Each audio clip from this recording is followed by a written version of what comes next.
وقل رب زدني علما. Kata Nabi SAW, Ugzu bismillahi fi sabilillah.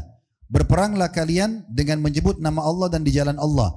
Qatilu minal man kafara billah. Perangi semua orang yang kufur kepada Allah. Ugzu wala tagullu. Berperanglah tapi jangan berkhianat. Kemudian yang kedua, wala taqdiru. Dan jangan kalian ingkar janji. Yang ketiga, wala tumathilu. Jangan kalian mutilasi. Yang keempat, wala taqtul walidan. Dan jangan kalian bunuh anak-anak kecil. Wa idza laqita aduwwaka minal musyrikina fad'uhum ila thalathi khilal. Kalau kau bertemu dengan musuhmu orang-orang musyrik, maka tawarkan satu dari tiga hal dulu.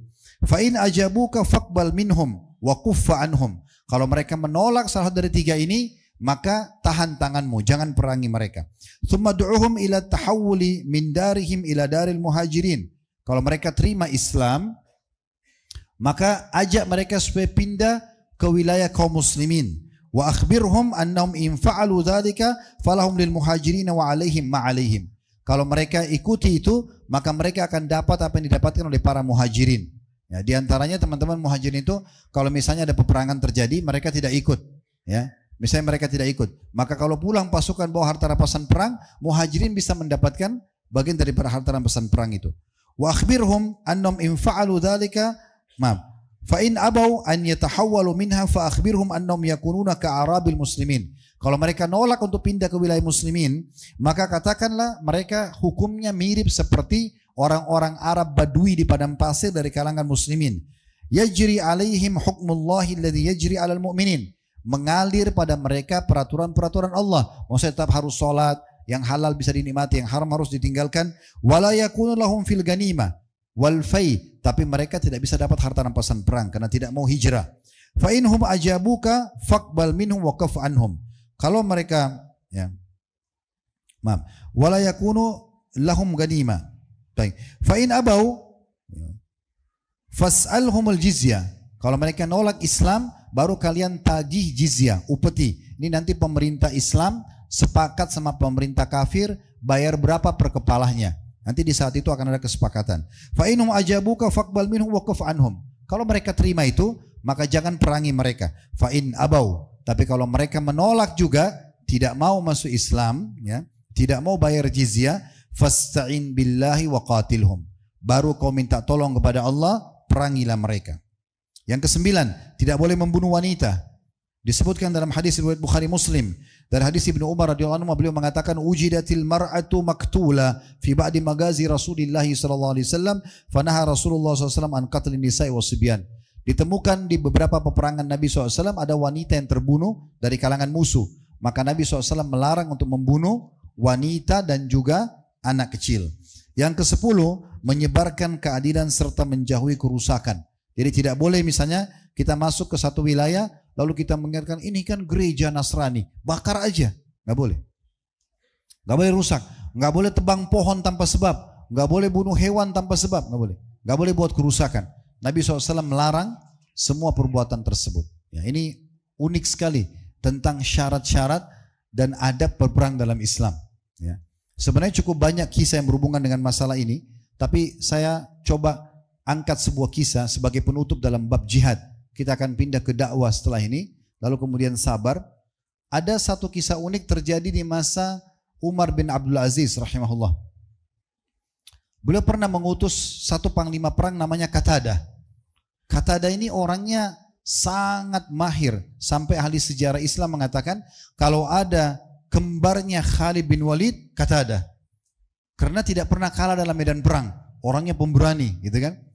Dia yang banyak membawa pasukan muslimin menyerang wilayah-wilayah orang non-muslim. Intinya, satu hari pernah Qatadah menyerang satu wilayah namanya Samura di wilayah Persia sana. Tapi uniknya Qatadah tidak menawarkan Islam, jizyah dan lalu peperangan. Qatadah langsung mengepung lalu menyerang mereka sehingga mereka kalah. Ada satu utusan waktu itu satu wilayah itu semuanya dikuasai oleh para raja-raja mereka itu penyihir. Selain raja juga penyihir mereka.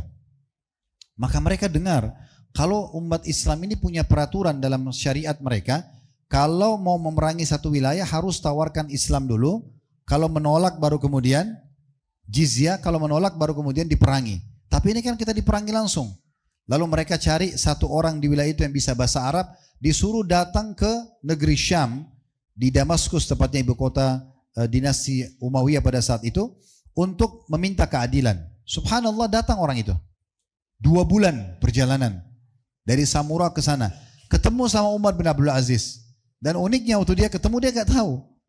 Dia masuk ke sebuah masjid, lalu dia bilang, di mana caranya saya mau ketemu sama raja yang terhormat Umar bin Abdul Aziz? Kata seorang muslim di masjid itu, kalau kau mau ketemu, saya perlihatkan. Diajak ke sebelah masjid, ada satu rumah dari tanah liat, tanah biasa, bukan bangunan yang mewah. Ada satu orang yang jenggotnya sudah putih, dia lagi membetulkan dindingnya yang rusak. Kemudian dilihat, lalu orang muslim ini mengatakan, itu raja kami Umar bin Abdul Aziz. Dia bilang, raja kalian tidak ada pengawal, tidak punya istana. Dia bilang, tidak ada. Tapi kau akan temukan keadilan. Lalu dia sampaikan, saya datang dari negeri jauh, dari Samura, negeri kami diserang oleh panglima perang Anda namanya Qatada, tanpa kami ditawarkan Islam, tanpa kami ditawarkan jizyah, tiba-tiba kami diperangi. Umar bin Abdul Aziz mengambil sebuah kertas, kulit dari pada saat itu, tulis dari Umar bin Abdul Aziz, Amir Mukminin, kepada panglima perang Qatada, sekaligus hakim yang ditunjuk di Samura pada saat itu, tapi tidak disebutkan namanya dalam buku ini. Kemudian dikatakan bahwa lihatlah perkara penduduk Samura. Kalau memang betul apa yang dikeluhkan oleh mereka, maka keluarkan pasukan muslimin dari wilayah Samura, kemudian tawarkan mereka kembali Islam, baru kemudian jizyah. Kalau mereka tolak baru kalian perangi. Distempel pakai cincinnya, kemudian disuruh bawa kertas ini. Orang itu nggak percaya. Ini mau dikasih ke siapa? Kasih ke hakim dan panglima Qatada. Ini panglima perang yang sangat ditakuti pada saat itu. Orang ini karena dia lihat keajaiban itu, dia bawa surat itu. Dan sebelum dia tinggalkan negeri Syam, dia sempat masuk Islam orang itu karena suka dengan Islam. Dia pergi ke sana, lalu kemudian dia bawa kertas itu, surat kulit itu, tanpa dia percaya. Ini benar gak sih akan terjadi? Masa pasukan Islam disuruh keluar setelah menguasai wilayah? Lalu surat itu dikasih kepada hakim. Hakim membaca, melihat ada stempelnya raja pada saat itu, Amir Mukminin Umar bin Abdul Aziz. Lalu dia bilang, dipanggil semua muslimin, kumpul di masjid.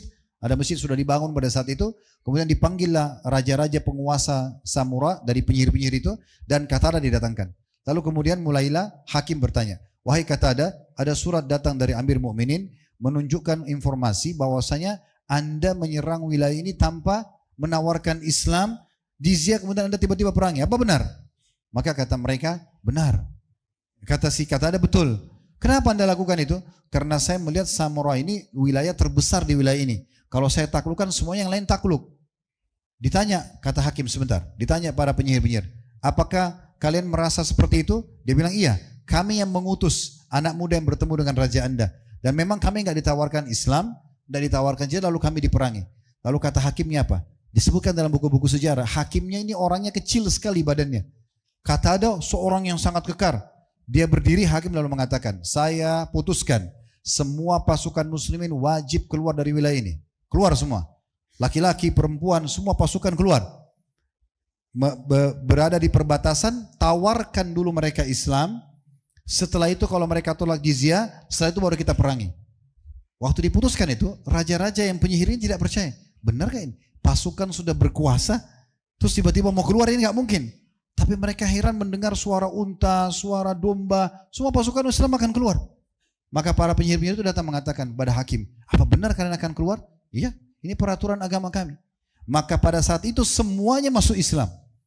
Satu samurai itu masuk Islam, kisahnya karena panglima ini. Itu luar biasa bagaimana hukum Islam datang dengan keadilan. Nah, ini jihad yang sebenarnya. Ini cuma sebagian kecil teman-teman. Kita kalau mau bahas jihad ini mungkin 1 minggu, 1 pekan gak habisin, gitu kan? Ini cuma sebagian kecil dari ilmu-ilmu yang sangat bermanfaat dari masalah jihad itu.